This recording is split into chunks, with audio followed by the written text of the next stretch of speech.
আজকের মিনি ব্লগটা এখান থেকেই শুরু করছি। সকাল সকাল এক গাদা বেলুন নিয়ে বসে আজকে ডেকোরেশনটা আমরা ছোটরা মিলেই করছি। এখনো এত বেলুন ফোলাতে হবে আর তোমাদের সাথে বাইরের সুন্দর একটা দৃশ্য শেয়ার করছি। দেখো তোমরা কত সুন্দর লাগছে। তো এখানে আমি পুরো ডেকোরেশনটা ঝটপট করে কমপ্লিট করে নিচ্ছিলাম।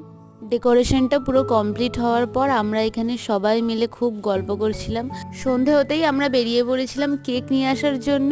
এখানে কেকের দোকান কিন্তু অনেক দূরে, তা আমরা এখানে চলে এসেছি কেকের দোকানে। একটা সুন্দর কেক আমরা নিয়ে নিয়েছি। আমি যখন আমার সব ভাই বোনদের সাথে একসাথে থাকি তখন আমিও যেন বাচ্চা হয়ে যাই ওদের মতো, আমি একটা ছোট্ট বাচ্চার মতো করি। আর এতক্ষণ ধরে তোমরা যেই জিনিসটার জন্য ওয়েট করেছিলে, রুমটা কিরকম ডেকোরেশন করেছি কমেন্টে অবশ্যই কিন্তু জানাবে।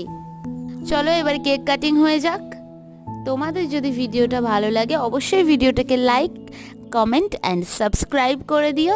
আর তোমরা সবাই খুব খুব খুব ভালো থেকো।